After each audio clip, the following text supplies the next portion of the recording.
TV Kannada ವಾಹಿನಿಯ ಎಲ್ಲ ವೀಕ್ಷಕರಿಗೂ ನಮಸ್ಕಾರ. ನಾನು ಡಾಕ್ಟರ್ ಮಧುಕಾಂತಿ. ವೀಕ್ಷಕರೇ, ಶತ್ರುಗಳು ಇವರೇ ಅಂತ ನಮಗೆ ಗೊತ್ತಾಗ್ಬಿಟ್ರೆ ಅವರಿಂದ ದೂರ ಇರೋದು ನಮಗೆ ಸುಲಭ. ಆದರೆ ಕೆಲವೊಬ್ರು ಹಿತಶತ್ರುಗಳು ನಮ್ಮ ಜೊತೆಯಲ್ಲೇ ಇರ್ತಾರೆ. ಆದರೆ ಅವ್ರು ಯಾವ ರೀತಿಯಾಗಿ ನಮ್ಮ ಹಿಂದೆ ಸಂಚು ಮಾಡ್ತಾ ಇರ್ತಾರೆ, ಯಾವ ರೀತಿಯಾಗಿ ನಮಗೆ ತೊಂದರೆ ಕೊಡ್ತಾ ಇರ್ತಾರೆ ಗೊತ್ತೇ ಆಗೋದಿಲ್ಲ. ಈ ರೀತಿಯಾದಂಥ ಶತ್ರುಗಳನ್ನು ಕಂಡು ಹಿಡಿಯೋದು ಹೇಗೆ, ಅವರಿಗೆ ಸರಿಯಾದ ಪಾಠ ಕಲಿಸೋದು ಹೇಗೆ, ಈ ಎಲ್ಲ ವಿಚಾರಗಳನ್ನು ನಮಗೆ ತಿಳಿಸ್ಕೊಡೋದಕ್ಕೆ ನಮ್ಮ ಜೊತೆ ಏನಿದಂತೆ ಖ್ಯಾತ ಜ್ಯೋತಿಷ್ಯರಾದಂಥ ಗಿರಿಧರ್ ಭಟ್ ಗುರುಗಳು ನಮ್ಮ ಜೊತೆ ಇದ್ದಾರೆ. ಮೊದಲಿಗೆ ಅವ್ರನ್ನ ಕಾರ್ಯಕ್ರಮಕ್ಕೆ ಸ್ವಾಗತ ಮಾಡ್ಕೊಳ್ಳೋಣ.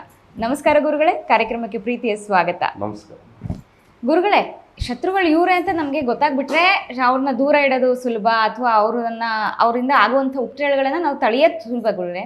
ಆದರೆ ಕೆಲವೊಂದು ಸತಿ ನಮಗೆ ಇವರೇ ಶತ್ರು ಅಂತ ಗೊತ್ತಿರೋದಿಲ್ಲ, ನಮ್ಮ ಹಿಂದೆ ಸಂಚು ಮಾಡ್ತಾ ಇರ್ತಾರೆ, ನಮ್ಮ ಜೊತೆಯಲ್ಲೇ ಇರ್ತಾರೆ, ಹಿತಶತ್ರುಗಳು ಅಂತ ನಾವೇನು ಕರಿತೀವಿ. ಇವ್ರನ್ನ ಕಂಡು ಹಿಡಿಯೋದು ಹೇಗೆ ಗುರುಗಳೇ? ನೋಡಿ, ಸಹಜವಾಗಿ ಹೇಳ್ಬೇಕಂತಂದ್ರೆ ಯಥೇಚ್ಛವಾಗಿ ಇದೆ ನಡೆಯೋದು. ಶತ್ರು ನೇರ ಯುದ್ಧಕ್ಕೆ ಬಂದರೆ ಅದು ಶತ್ರುತ್ವ, ಹಾಗೆತನ, ಬಾಧಸ್ತರನ್ನಾಗಿ ಮಾಡ್ತಾನೆ, ಅಥವಾ ಬೇರೆ ಬೇರೆ ರೀತಿಯಲ್ಲಿ ನಿಮ್ದೊಂದಾಗುತ್ತೆ ಅವನದೊಂದಾಗ್ಬೋದು. ಜೀವನ ಅನ್ನೋದಿಷ್ಟೇ. ಆದರೆ ಹಿತಶತ್ರುಗಳು ಏನಂತಂದರೆ ಕಡಲೋಬಿಗಳು ಜಾಸ್ತಿ ಇರ್ತವೆ. ಒಳಗಡೆ ಮತ್ಸರ, ಆಂತರ್ಯದಲ್ಲಿ ಒಂದು ರೀತಿಯಲ್ಲಿ ಹೊಟ್ಟೆ ಕಿಚ್ಚು ಸ್ವಭಾವ. ಅದೇನೋ ಅಂತಾರಲ್ಲ, ಈ ಭಾರಿ ಬೆಣ್ಣೆ ಮಾತಾಡ್ತಾರೆ, ತುಂಬ ಹೊಗಳ್ತಾ ಇರ್ತಾರೆ, ಅತಿಯಾಗಿ ಪ್ರೇಮ ಅಥವಾ ಏನೋ ಒಂದು ರೀತಿಯಲ್ಲಿ ತಾನು ಒಳ್ಳೆಯವನು ಅನ್ನೋ ರೀತಿಯಲ್ಲಿ ನಟನೆ ಇದೆ. ಆದರೆ ಮನಸ್ಸಿನ ಒಳಗಡೆ ಕೆಟ್ಟದ್ದೇ ಆಲೋಚನೆ ಅಥವಾ ತುಳಿಬೇಕನ್ನೋವಂಥ ಸಂಚು, ವಿಕೃತಿಯಾದಂತಹ ಮನಸ್ಥಿತಿ, ಅಥವಾ ಅವನು ಪರರ ಏಳಿಗೆ ಸಹಿಸಲಿಕ್ಕಾಗಲ್ಲ. ಅವನಲ್ಲಿರ್ತಕ್ಕಂಥ ಕೆಲವೊಂದು ಅಂಶಗಳೇ ಬೇರೆ ಇರ್ತದೆ. ಹೀಗಾಗಿ ಶತ್ರುತ್ವ ನೇರ ಅದು ಬೇರೆ. ನೀವು ಹೇಳ್ದಂಗೆ ಇದು ಹಿತಶತ್ರುಗಳು. ಇಲ್ಲಿ ಎಷ್ಟೋ ಜನ ಇರ್ತಾರೆ. ಸಾಮಾನ್ಯವಾಗಿ ಸ್ನೇಹಿತ ವರ್ಗದಲ್ಲಿರ್ತಾರೆ, ಬಂಧು ವರ್ಗದಲ್ಲಿರ್ತಾರೆ, ದಾಯಾದಿಗಳಲ್ಲಿರ್ತಾರೆ. ಎಲ್ಲರೂ ನನ್ನವರೇ, ನಮ್ಮವರೇ, ಎಲ್ಲರೂ ಒಂದು ಏಕೋಭಾವದಿಂದ ಹೋಗ್ತಾ ಇದ್ದೀವಿ, ಒಂದು ಒಳ್ಳೆಯ ಅವಿನಾಭಾವ ಸಂಬಂಧ ಅಂತ ಹೇಳಿ ವ್ಯಕ್ತಿಗತವಾಗಿ ತನ್ನನ್ನು ತಾನು ತಿಳ್ಕೊಂಡಿರ್ತಾನೆ. ಆದರೆ ಈ ಸಂಚು ಅಥವಾ ಅವನು ಮಾಡುವಂತಹ ತಂತ್ರಗಾರಿಕೆಗಳು ಏನಾಗುತ್ತೆ, ಈ ಮನುಷ್ಯ ಏಳಿಗೆ ಆಗ್ತಾ ಇರ್ತಾನಲ್ಲ, ಅಥವಾ ಅವನೇನೋ ಒಂದು ಡೆವಲಪ್ಮೆಂಟ್ ಕಾಣಬೇಕು, ಅವನು ವ್ಯವಹಾರದಲ್ಲೋ, ಹಣಕಾಸಿನಲ್ಲೋ, ಮನೆ ಮಟ್ಟದಲ್ಲೋ, ಅಥವಾ ಅವನ ಶುಭ ಕಾರ್ಯಗಳಲ್ಲೋ, ಎಲ್ಲಾದರೂ ಒಂದು ರೀತಿಯಲ್ಲಿ ಹಿಂದಿನಿಂದ ಸಂಚು, ಅಪಪ್ರಚಾರ ಅಥವಾ ಅವಮಾನ ಮಾಡ್ತಕ್ಕಂಥದ್ದು, ಈ ರೀತಿ ಬೇರೆ ಬೇರೆ ರೀತಿಯಾದಂಥ ಕೃತ್ಯಗಳನ್ನು ಮಾಡ್ತಾ ಇರ್ತಾನೆ ಆತ. ಇವರೇ ಅನ್ನೋದು ಹೇಳಿ ನಾವು ತಿಳ್ಕೊಳ್ಳಿಕ್ಕೆ ಬಹಳ ಕಷ್ಟ, ಬಹಳ ಅಂದರೆ ಬಹಳನೇ ಕಷ್ಟ. ಯಾಕಂದರೆ ಅವರಂತ ಗೊತ್ತಿದ್ರು ಕೂಡ ನೀನು ಈಗ ಮಾಡಿದೆ ಅನ್ನೋದನ್ನ ನಾವು ಬಾಯ್ಬಿಟ್ಟು ಹೇಳೋಕ್ಕಾಗಲ್ಲ. ಗೊತ್ತಿದ್ರೂ ಕೂಡ ಕೆಲವೊಮ್ಮೆ ಹೇಳದೇ ಇರ್ತಕ್ಕಂಥ ಪರಿಸ್ಥಿತಿ ಒತ್ತಡದಲ್ಲಿ ಇರ್ತೀವಿ. ಬಟ್ ಇಂಥವ್ರನ್ನ ಗುರುತಿಸಿ ಆದಷ್ಟು ತಡಿಬೇಕು ಒಂದು. ಹಾಗೆ ಕೆಲವೊಮ್ಮೆ ಏನಂತಂದರೆ ನಿಮ್ಮ ಒಂದು ಗುಟ್ಟುಗಳಾಗಿರ್ಬೋದು, ಅಥವಾ ನೀವು ನಡೆಯುವಂಥ ದಾರಿ ಆಗಿರ್ಬೋದು, ನೀವು ಅನಗತ್ಯವಾಗಿ ತೋರಿಸ್ಕೊಳ್ಬಾರ್ದು. ಹೇಗೆ ತಡಿತೀವಿ ಅನ್ನೋದು ಯಾವ ರೀತಿ ಅಂತಂದರೆ, ಸುಮ್ಮನೆ ಏನೋ ಒಂದು ದುಡ್ದು ಅಥವಾ ಏನೋ ಒಂದು ವ್ಯವಹಾರ ಮಾಡಿ ನಾನು ಮಾಡಿದೆ ಅನ್ನೋ ರೀತಿಯಲ್ಲಿ ತೋರಿಸ್ಕೊಂಡ್ಬಿಡ್ತಾರೆ. ಆ ತೋರಿಸ್ಕೊಳ್ಳೋದ್ರಿಂದನೇ ಅಲ್ವಾ ಇಂಥ ಹಿತಶತ್ರುಗಳು ಉಟ್ಕೊಳ್ಳೋದು. ಅಥವಾ ನಿಮ್ಮದೇನೋ ಐಷಾರಾಮಿ ಜೀವನ ಬಂತು, ಎಲ್ಲೋ ಒಂದು ಮನೆ ತೊಗೊಂಡಾಗ ಅದು ಸ್ವಲ್ಪ ಸೌಮ್ಯವಾಗಿ ಸುಮ್ಮನೆ ಇರಬೇಕು. ಅಲ್ಲಿ ದೊಡ್ಡಸ್ತಿಗೆ ಅನ್ನೋದು ಬಂದುಬಿಡುತ್ತಲ್ಲ ಮನುಷ್ಯನಿಗೆ, ಸಹಜವಾಗಿ ಅದು ಬಂದುಬಿಡುತ್ತೆ. ನಾನೇನೋ ಸಾಧನೆ ಮಾಡಿದ್ದೀನಿ ಅನ್ನೋ ರೀತಿಯಲ್ಲಿ ಅಹಂಕಾರ, ಅಹಂಭಾವನೆ, ದೊಡ್ಡಸ್ತಿಗೆ, ಇವೆಲ್ಲ ನೋಡಿ ಅವನು ಮತ್ತಷ್ಟು ಮೊದಲೇ ಹೊಟ್ಟೆ ಕಿಚ್ಚಲ್ಲಿರ್ತಾನೆ. ಆ ಉರಿಯೋ ಬೆಂಕಿಗೆ ತುಪ್ಪ ಸುರಿದಂಗೆ ಇದು ಜಾಸ್ತಿ ಆಗುತ್ತೆ. ಆದಷ್ಟು ಏನೇ ಬರಲಿ ಹೋಗಲಿ, ಆದಷ್ಟು ಗೌಪ್ಯವಾಗಿ ಅಥವಾ ಅದನ್ನು ಪ್ರದರ್ಶನ ಮಾಡದೆ ತೀರಾ ದುರಾಂಕಾರ ತೋರಿಸ್ತಾ ಇದ್ದರೆ ಹಿತಶತ್ರು ಸುಮ್ಮನೆ ಇರ್ತಾನೆ. ಇದು ನನ್ನ ಅನಿಸಿಕೆ. ಅಲ್ಲ ಗುರುಗಳೇ, ಈಗ ಅವ್ರು ನಮ್ಗೆ ಫ್ರೆಂಡ್ಸ್ ಅಂತ ಅಂದ್ಕೊಂಡಿರ್ತೀವಿ, ನಾವು ನಮ್ಮ ವಿಚಾರಗಳನ್ನು ಅಥವಾ ನಮ್ಮ ಅಚೀವ್ಮೆಂಟ್ಸ್ನ ನಾವು ಶೇರ್ ಮಾಡ್ಕೊಂಡಿರ್ತೀವಿ. ಅದೇ ಅವರು ನಮಗೆ ದೃಷ್ಟಿ ಮಾಡೋ ರೀತಿಯಲ್ಲಿ ಅಥವಾ ನಮ್ಮ ಹಿಂದೆ ಮಾತಾಡ್ಕೊಳ್ಳೋ ರೀತಿಯಲ್ಲಿ ಮಾಡಿದ್ರೆ ಹೆಂಗೆ ಕಂಡುಹಿಡಿಯೋದು ಗುರುಗಳೇ? ಈ ಕಂಡುಹಿಡಿಯೋದಕ್ಕೇನು ಇಲ್ಲ, ಇಲ್ಲಿ ಕಂಡುಹಿಡ್ಕೊಂಡು ಕೂತ್ಕೊಳ್ಳೋವಂಥದ್ದು ಸಮಯ ಅಲ್ಲ ಇದು. ನಮ್ಮ ಎಚ್ಚರಿಕೆಯಲ್ಲಿ ನಾವು ಇರಬೇಕಷ್ಟೇ. ಈಗ ಯಾವ ಮನುಷ್ಯನ ಅಂತರಾಳದಲ್ಲಿ ಏನಿದೆ ಅನ್ನೋದು ಏನು ಗೊತ್ತು. ಮನುಷ್ಯ ಈ ಒಳ್ಳೆಯ ರೀತಿಯಲ್ಲಿ ಇರ್ತಾನೆ, ಒಳ್ಳೆಯೇ ಇರ್ತಾನೆ, ಅವ್ನು ನಾಳೆ ದಿನ ಕೆಟ್ಟವನಾಗ್ಬೋದು, ಅಥವಾ ಅವನಿಗೋನು ಒಳ್ಳೆಯೇ ಇರ್ಬೋದು, ಅಥವಾ ನಾವೇ ಅವನು ಕೆಟ್ಟವನಿರ್ಬೋದು. ಅವನಿಗೇನೋ ಒಂದು ಭಾವನೆ ಇರ್ತದೆ, ನಮ್ಮನ್ನು ಸೇರಿಸ್ಕೊಂಡಿಲ್ಲ ವ್ಯವಹಾರಕ್ಕೆ, ನಾವು ಅಂಥದ್ದೇನು ಮಾಡಿದ್ವಿ, ಈ ರೀತಿಯೂ ಬರ್ಬೋದಲ್ಲ. ಕೆಲವೊಮ್ಮೆ ತಪ್ಪು ಅಪ್ಪುಗಳು ನಿಮ್ಮಿಂದನೂ ನಡೆಯುತ್ತೆ, ನಮ್ಮಿಂದನೂ ನಡೆಯುತ್ತೆ, ಜನಗಳಿಂದನೂ ಬರ್ತಾ ಇರುತ್ತೆ ವ್ಯಾವಹಾರಿಕವಾಗಿ. ಈಗ ಒಂದಷ್ಟು ಬಾಲ್ಯದಿಂದನೂ ಇರ್ತಾನೆ ಗೆಳೆಯ, ಅಂದಾಜು ಅವನನ್ನು ಬಿಟ್ಟು ವ್ಯವಹಾರದಲ್ಲಿ ಯಾರೋ ಇವತ್ತು ನಿನ್ನೆ ಬಂದವ್ರ ಜೊತೆ ಸೇರ್ಕೊಂಡು ವ್ಯವಹಾರ ಮಾಡಿ ಏನೋ ಒಂದು ದುಡಿದು ಬಿಡ್ತೀರ, ಆಟೋಮೆಟಿಕ್ ಆಗಿ ಅವ್ನು ಬಂದೇ ಬರ್ತದೆ. ಯಾರು ತಡಿಲಿಕ್ಕಾಗತ್ತೆ? ಇದು ಹೊಟ್ಟೆ ಕಿಚ್ಚು. ಹಾಗಂತ ನಿಮ್ದು ತಪ್ಪಂತ ಹೇಳಲಿಕ್ಕಾಗಲ್ಲ, ತಪ್ಪಿಲ್ಲ ಅನ್ನೋದು ಇಲ್ಲಿ ಬರೋದಿಲ್ಲ. ಅಥವಾ ಅವನು ಒಂದು ರೀತಿಯಲ್ಲಿ ಅವನು ಹೊಟ್ಟೆ ಕಿಚ್ಚು ಬಂದಿರೋದು ತಪ್ಪೇನಿಲ್ಲ. ಇಲ್ಲಿ ಸಹಜವಾದಂತಹ ಪ್ರಕ್ರಿಯೆ, ಮನಸ್ಸಿನ ಅಂತರಾಳ, ಯಾರು ಒಳ್ಳೆಯರು ಯಾರು ಕೆಟ್ಟರು ಅಂತ ನೋಡ್ಕೊಂಡು ಕಾಲಹರಣ ಮಾಡೋದಕ್ಕಿಂತ ಆದಷ್ಟು ನಮ್ಮ ಜಾಗ್ರತೆಯಲ್ಲಿ ನಾವು ಇದ್ದು ಶತ್ರುಗಳನ್ನು ಅಥವಾ ಹಿತಶತ್ರುಗಳನ್ನು ತೋರ್ಪಡಿಸ್ಕೊಂತ ಅಥವಾ ಆ ರೀತಿಯಲ್ಲಿ ನಮ್ಮ ಗುಟ್ಟುಗಳನ್ನು ಬಿಟ್ಕೊಂಡು ನಾವೇ ಒಂದು ರೀತಿಯಲ್ಲಿ ಅವ್ರ ಮುಂದೆ ಹಾಸ್ಯಾಸ್ಪದವಾಗಿ ನಿಂತ್ಕೋಬಾರ್ದು. ನಮ್ಮ ಮೂಲ ನಾವು ಬಿಟ್ಕೊಟ್ರೆ ಏನಾಗುತ್ತೆ, ಅವರು ಇನ್ನೂ ಮೈ ಮೇಲೆ ಬರ್ತಾರೆ ಅಷ್ಟೇ ಇಂಥ ಪರಿಸ್ಥಿತಿಯಲ್ಲಿ. ಓಕೆ ಗುರುಗಳೇ, ಇವಾಗ ಹಿತಶತ್ರುಗಳು ಅಂತಂದ್ಮೇಲೆ ಏನು ಮಾಡೋಕ್ಕಾಗಲ್ಲ, ನಮ್ಮ ಜೊತೆಯಲ್ಲೇ ಇರ್ತಾರೆ ಅಥವಾ ನಮ್ಮ ಸುತ್ತಮುತ್ತನೇ ಇರ್ತಾರೆ. ಅವ್ರನ್ನ ಕಂಡುಹಿಡಿದೇ ಇದ್ರೂ ಕೂಡ ಅವರಿಂದ ಆಗುವಂಥ ನಮಗೆ ಅವ್ರು ಮಾಡುವಂಥ ಸಂಚುಗಳನ್ನು ತಪ್ಪಿಸ್ಕೊಳ್ಳೋದು ಹೇಗೆ, ಅವರಿಂದ ಆಗುವಂಥದ್ದು ತೊಂದರೆಗಳಿಂದ ನಾವು ತಪ್ಪಿಸ್ಕೊಳ್ಳೋದು ಹೇಗೆ ಗುರುಗಳೇ? ನೋಡಿ, ತಂತ್ರಾಧಾರಿತವಾದಂತಹ ಫಲಿತಾಂಶಗಳನ್ನು ಕೊಡ್ಬೋದು. ನಾನು ಅವಾಗಲೇ ಹೇಳಿದ್ದೀನಿ ನಿಮಗೆ, ಆದಷ್ಟು ತೋರ್ಪಡಿಸ್ಕೊಳ್ಬಾರ್ದು, ಪ್ರದರ್ಶನ ಮಾಡಬಾರ್ದು. ಬಂಗಾರ ಇದೆ ಅಂತ ಹೇಳ್ಬಿಟ್ಟು ಬೇಕಂತ ಅವ್ರ ಮುಂದೆ ನೋಡಿದ್ರೆ ಅವ್ರ ಹೊಟ್ಟೆ ಕಿಚ್ಚು ಹೊಟ್ಟೆ ಉರಿ ಇದ್ದೇ ಇರುತ್ತೆ. ಮೊದಲೇ ಕಡಲೋಪದಲ್ಲಿ ಬಿದ್ದಿರ್ತಾನೆ, ಇದನ್ನ ನೋಡಿ ಮತ್ತಷ್ಟು ಅವನು ಉರಿಯ ಬೆಂಕಿ ತುಪ್ಪ ಹಾಕ್ತಾನೆ. ಈ ರೀತಿ ಸಮಸ್ಯೆ ಇದ್ದಿದ್ದೆ. ಇದೊಂದು ವಿಚಾರವನ್ನ ಸಂಯಮತೆಯಿಂದ ಹೋಗ್ಬೇಕು. ಜೊತೆಗೆ ತಂತ್ರಾಧಾರಿತವಾಗಿ ನಾವು ನೋಡೋದಾದ್ರೆ ನೋಡಿ, ಒಂದು ಮಣ್ಣಿನ ಪಾತ್ರೆ, ಈ ಪಾತ್ರೆಯಲ್ಲಿ ನಿಮ್ಮ ಯಾರು ಇಂಥ ಸಮಸ್ಯೆನ ಅನುಭವಿಸ್ತಾ ಇರ್ತಾರೆ ಅಂಥ ವ್ಯಕ್ತಿ ಎಡಗೈ ಮುಷ್ಟಿ, ಎಡಗೈಯಲ್ಲಿ ಒಂದು 5 ಮುಷ್ಟಿ ಬಿಳಿ ಸಾಸಿವೆಯನ್ನು ಹಾಕಿ, ಮಣ್ಣಿನ ಪಾತ್ರೆ ದೊಡ್ಡದಾಗಿರಲಿ ತಗೊಳ್ಳಿ, 5 ಮುಷ್ಟಿ ಬಿಳಿ ಸಾಸಿವೆಯನ್ನು ಹಾಕಿ, ಹಾಗೆ ಒಂದು 8 ಲವಂಗ. ಈ ಕಪ್ಪು ಹಳದೆ ಅಂತ ಸಿಗುತ್ತೆ ಗ್ರಂಥಿಗೆ ಅಂಗಡಿ ಅಥವಾ ಪೂಜಾ ಸಾಮಗ್ರಿ ಅಂಗಡಿಗಳು ಸಿಗುತ್ತೆ. ಕಪ್ಪು ಹಳದೆ ಅಂತ ಹೇಳಿ, ಅರಿಶಿಣನೇ ಅದು ಕಪ್ಪು ಹಳದೆ ಅಂತ ಹೇಳ್ತೀನಿ ಬೇರೆ ರೀತಿ. ಮತ್ತೆ ಈ ಸಮಿತಿಗಳು ಸಾಮಾನ್ಯವಾಗಿ ಸಿಗ್ತವೆ, ಅಥವಾ ಕಟ್ಟಿಗೆಗಳು ಯಾವುದಾದ್ರಲ್ಲಿ, ಅರಳಿ ಸಮಿತ ಮತ್ತೊಂದಿರಲಿ, ಸೇರಿಸ್ಬಿಟ್ಟು ಇದನ್ನ ಕರ್ಪೂರದ ಸಹಾಯದಿಂದ ದಾನ ಮಾಡಿಬಿಡಿ, ಅಂದರೆ ಸುಟ್ಟು ಹಾಕಿ ದಹಿಸುವಾಗ 11 ಬಾರಿ ಕ್ರೀಮ್ ಕ್ರೀಮ್ ಕ್ರೀಮ್ ಎಂಬತಕ್ಕಂಥ ಬೀಜಾಕ್ಷರವನ್ನು ಹೇಳಬೇಕು.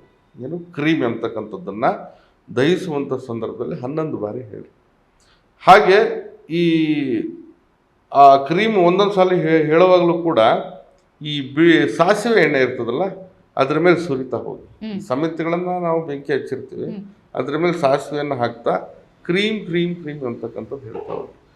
ಇದರಿಂದ ನಿಮಗೆ ಶತ್ರುಬಾಧೆ, ಶತ್ರುಪೀಡೆ, ಶತ್ರುಗಳಿಂದ ಆಗ್ತಾ ಇರ್ತಕ್ಕಂಥ ದಾರಿದ್ರ್ಯ, ದುಷ್ಟತನ, ಬೇಗುದಿ ಇವೆಲ್ಲವೂ ಕೂಡ ತಡೆಗಟ್ಟಲಿಕ್ಕೆ ಸಾಧ್ಯ ಆಗುತ್ತೆ. ಒಂದು ಈ ಕೆಲವೊಂದು ಕೆಟ್ಟ ದೃಷ್ಟಿ ಇರುತ್ತಲ್ಲ, ಹಿತಶತ್ರುಗಳು ನೀವು ಹೇಳಿದ ಪ್ರಕಾರ ನಮ್ಮ ಜೊತೆನೇ ಇರ್ತಾರೆ, ಅಂಥ ಕೆಟ್ಟ ದೃಷ್ಟಿ ಕೂಡ ನಮ್ಮ ಮೇಲೆ ತಾಕೋದಿಲ್ಲ. ಅಥವಾ ಅವರು ಸಂಚು, ಅವರು ನಡೆಸುವಂತಹ ಕೃತ್ಯ ಅಥವಾ ಅವರು ಮಾಡುವಂತಹ ಕೆಲವೊಂದು ವಿನಾಶಕಾರಿಯಾದಂತಹ ಸಮಸ್ಯೆಗಳಿರುತ್ತಲ್ಲ ಅದು ನಾಶಪಡಿಸುತ್ತೆ. ಹಾಗೆ ಆ ಶತ್ರುವಿನ ದುರುದ್ದೇಶ ಕೂಡ ನಾಶಗೊಳ್ಳುತ್ತೆ. ಯಥೇಚ್ಛವಾಗಿ ಅವನು ಸಮಸ್ಯೆ ಮಾಡ್ಲಿಕ್ಕೆ ಹೋದರೆ ಅವನೇ ನಾಶ ಆಗ್ತಾನೆ. ಈ ರೀತಿಯಲ್ಲೇ, ಯಾಕಂದರೆ ಶತ್ರು ಅಪಪ್ರಚಾರದಂಥ ಒಂದು ಕ್ರಿಯೆ ನಡೆಸ್ಬೋದು, ಅಥವಾ ಎಲ್ಲೋ ಹೋಗ್ಬಿಟ್ಟು ಅವಮಾನ ಮಾಡುವಂಥ ಒಂದು ಪ್ರಸಂಗ ಮಾಡ್ಬೋದು. ವ್ಯಾವಹಾರಿಕವಾಗಿ ಅದ್ರ ತಕ್ಕ ಹಾಗೆ ಮತ್ತೊಂದು ರೀತಿಯಲ್ಲಿ ವ್ಯವಹಾರನ ಹಾಳು ಮಾಡಲಿಕ್ಕೆ ಬೇರೆ ರೀತಿಯಲ್ಲಿ ಅವನು ತಲೆ ಓಡಿಸ್ಬೋದು. ಅಥವಾ ಎಲ್ಲೋ ಜಾಬ್ ಮಾಡ್ತಾ ಇದ್ರೆ ಅಲ್ಲಿ ಇಲ್ಲಿ ಏನಾದರೂ ಹೇಳಿ ಇವ್ನು ಸಿಗುವಂಥ ಸೌಲಭ್ಯ ಇವೆಲ್ಲವನ್ನ ತಡೆದು ನಿಲ್ಲಿಸ್ಬೋದು. ಈ ರೀತಿಯಲ್ಲಿ ಅವ್ನಿಗೇನೋ ಒಂದು ಮುಂದುವರಿಲಿಕ್ಕೆ ಬಿಡದೇ ಇರೋ ಹಾಗೆ ಅಥವಾ ತಂದಿಟ್ಟು ತಮಾಷೆ ನೋಡುವಂಥ ಒಂದು ಪ್ರಸಂಗಗಳು ಬರ್ತಾ ಇರ್ತವೆ. ಇದೆಲ್ಲ ಹೊರತುಪಡಿಸಿ ಕೆಲವೊಮ್ಮೆ ಏನಾದ್ರೆ ಈ ಮಾಟ ಮಂತ್ರ ತಂತ್ರದಂತಹ ಒಂದು ವಿಚಾರಕ್ಕೆ ಕೈ ಹಾಕ್ಬಿಡ್ತಾರೆ. ಯಾಕಂದ್ರೆ ಕೊನೆಯದಾಗಿ ಸುಲಭವಾದಂಥ ದಾರಿ ಇದೆ ಅಂತ ಒಂದು ಮನಸ್ಸಿಗೆ ಬಂದ್ಬಿಡುತ್ತೆ, ಯಾಕೆ ಇವೆಲ್ಲ ಸುಮ್ಮ ತಲೆನೋವು ಅಂತ. ಇಂಥ ಸಮಸ್ಯೆಗಳೆಲ್ಲ ನಿರ್ಮೂಲನೆ ಮಾಡುತ್ತೆ, ಶತ್ರುಗಳನ್ನು ಇದು ನಾಶ ಮಾಡುತ್ತೆ. ಹಾಗೆ ಶತ್ರುವಿನ ಸಂಚನ್ನು ಕೂಡ ಇದು ನಾಶ ಮಾಡಲಿಕ್ಕೆ ಬಹಳ ಶುಭ ಫಲವಾಗಿರ್ತಕ್ಕಂಥ ಒಂದು ಪರಿಹಾರ ಮಾರ್ಗ ಇದಾಗಿದೆ. ಖಂಡಿತ ಇದರಿಂದ ಒಳ್ಳೆ ಅನುಕೂಲ ಅನ್ನೋದನ್ನ ಪಡಿಬೋದಾಗಿದೆ. ಗುರುಗಳೇ, ಇದನ್ನ ಯಾವ ಸಮಯದಲ್ಲಿ ಮಾಡಬೇಕು, ಎಲ್ಲಿ ಮಾಡ್ಬೋದು ಗುರುಗಳೇ? ನೋಡಿ, ಇಂತಹ ಒಂದು ವಿಚಾರಗಳನ್ನು ಆದಷ್ಟು ಅಮಾವಾಸ್ಯೆ ಅಥವಾ ಹುಣ್ಣಿಮೆಯಲ್ಲಿ ಮಾಡಬೇಕು. ಇದನ್ನು ಅಮಾವಾಸ್ಯೆ ಅಥವಾ ಹುಣ್ಣಿಮೆ ಯಾವುದಾದ್ರೂ ಆ ದಿನದಲ್ಲಿ ನಡೀತಾ ಇರ್ತಕ್ಕಂಥ ಸಂದರ್ಭ, ಮಧ್ಯಾಹ್ನ ಬೆಳಗ್ಗೆ ಸಂಜೆ ಯಾವುದಾದ್ರೂ ಸಮಯದಲ್ಲಿ ಮಾಡ್ಬೋದು. ಮತ್ತು ಇಂಥ ಸಮಸ್ಯೆ ಆಗ್ತಾ ಇದೆ ಅನ್ನೋದು ನಿಖರತೆ ಇರಬೇಕು. ಸುಮ್ಮನೆ ನಾವೇನೋ ಶತ್ರು ಅಂತ ಹೇಳಿ ಯೋಚನೆ ಮಾಡೋದಲ್ಲ. ನಿಖರತೆ ಇದ್ದರೆ, ನಿಮ್ಮ ಮನಸ್ಸಲ್ಲಿ ಅದು ಅಗಾಧವಾಗಿದ್ದರೆ, ಹಾಗೆ ಈ ಯಾರು ಅನ್ನೋದು ಗೊತ್ತಿಲ್ಲ ಶತ್ರು, ಹ್ಮ್ ಹೆಸರು ಕೂಡ ಬೇಡ ಅವನು. ಹ್ಮ್ ಆ ಸಂದರ್ಭದಲ್ಲಿ ಮಾಡಬೇಕು. ಈಗ ಇಂಥವನು ಯಾರೊಬ್ರು ಪರ್ಸನ್ ಒಬ್ಬ ಶತ್ರು ಅಂತ ಹೇಳಿದ್ರೆ ಅದು ಒಂದು ಮಾರ್ಗ ಹುಡುಕ್ಬೋದು. ಹೆಸರೇ ಗೊತ್ತಿಲ್ಲ, ಯಾರು ಅನ್ನೋದು ಗೊತ್ತಿಲ್ಲ. ಅಂಥ ಟೈಮ್ನಲ್ಲಿ ಈ ಪರಿಹಾರ ನಿಮಗೆ ಶುಭ ಕೊಡುತ್ತೆ. ಎಂಥ ಶತ್ರು ಇರಲಿ, ಹಿತಶತ್ರು ಇರಲಿ, ಜೊತೆಗಾರರ ಶತ್ರುಗಳಿರಲಿ, ತಹಬಂದಿಗೆ ತರುತ್ತೆ, ಖಂಡಿತ ನಾಶ ಆಗುತ್ತೆ ಅಂತ ಹೇಳಿ. ಗುರುಗಳೇ, ನೀವು ತಿಳಿಸ್ಕೊಡ್ತಾ ಇದ್ರಿ ನಮ್ಮ ಹಿತಶತ್ರುಗಳು ಅಥವಾ ನಮಗೆ ಹೆಸರು ಗೊತ್ತಿಲ್ಲದೆ ಇರೋ ಶತ್ರುಗಳು ನಮಗೆ ಕೊನೆಯದಾಗಿ ಏನಾದ್ರು ಕೆಡುಕು ಮಾಡುವಂಥ ಸಾಧ್ಯತೆಗಳಿರುತ್ತೆ ಅಂತ ಹೇಳಿ. ಇದು ಯಾವ ರೀತಿ ಎಲ್ಲ ಮಾಡ್ಬೋದು ಗುರುಗಳೇ ನಮಗೆ? ನೋಡಿ, ಕೆಡುಕು ಅಂತಂದರೆ ನಾನೇನು ಹೇಳಿದ್ದೀನಿ ನಿಮಗೆ, ಮೊದಲನೇದಾಗಿ ಅವ್ನು ಅಪಪ್ರಚಾರ, ಅವಮಾನ ಅಥವಾ ಬೇರೆ ಬಿಸ್ನೆಸ್ಸಲ್ಲಿ ಹಾಳು ಮಾಡೋದು ಸಹಜವಾಗಿ ಇದ್ದಿದ್ದೇ ಇದು. ಈ ಕೆಲವೊಬ್ರು ಮುಂದುವರೆದೇನು ಮಾಡ್ತಾರೆ, ತಂತ್ರದಂತಹ ಕ್ರಿಯೆಗಳ ಮಾಡೋದು ಅಥವಾ ಮಾಂತ್ರಿಕ ಮಾಟದಂತಹ ಕೆಲವು ವಿಚಾರಗಳನ್ನು ಬಿಡುವಂಥದ್ದು, ಅಥವಾ ಎಲ್ಲ ಹೋದೆ ಆ ವ್ಯಕ್ತಿ ಮೇಲೆ ಅಥವಾ ಅವನದೇನೋ ಒಂದು ವಸ್ತು ಸ್ಥಿತಿ ವಿಚಾರ ತಗೊಂಡು ಅವನ ಮೇಲೆ ಕೆಲವೊಂದು ಪ್ರಯೋಗಗಳನ್ನು ಮಾಡ್ಬೋದು. ಸಾವಿರಾರು ದಾರಿಗಳಿರ್ತವೆ. ಅದ್ರಲ್ಲಿ ಏನೋ ಹೋಗಿ ಅವನ ಹೆಸರಲ್ಲಿ ಬೀಗ ಕಟ್ತಾನೋ ಅಥವಾ ಮೊಳೆ ಹೊಡಿತಾನೋ, ಸಣ್ಣ ಪುಟ್ಟ ಕ್ಷುದ್ರ ಪೂಜೆಗಳನ್ನು ಕೂಡ ಮಾಡುವಂಥ ಸಾಧ್ಯತೆ ಇರ್ತದೆ. ಕೆಲವೊಬ್ಬರು ತಂತ್ರಾಧಾರಿತವಾದಂಥ ಶುದ್ಧ ತಂತ್ರಗಳನ್ನು ಬಳಸ್ಕೊಂಡು ಕೂಡ ಪ್ರಯೋಗ ಮಾಡಿ ಸುಖ ಸುಮ್ಮನೆ ಅನಗತ್ಯವಾಗಿ ತೊಂದರೆ ಕೊಡೋದು.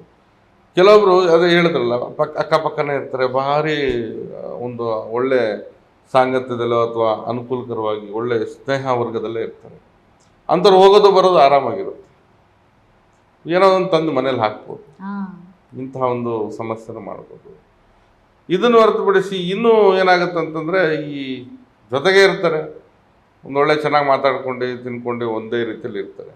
ಊಟದಲ್ಲೋ ತಲೆ ಹಾಕೋದ್ರಲ್ಲೋ ಅಥವಾ ಅವ್ನಿಗೆ ಅರಿವಿಲ್ದರೆ ಅವನು ವಸ್ತು ತೊಗೊಂಡು ಏನಾರು ಮಾಡುವಂಥದ್ದು, ಇವೆಲ್ಲ ಸಾಧ್ಯತೆಗಳು ಬಹಳ ಇರ್ತದೆ.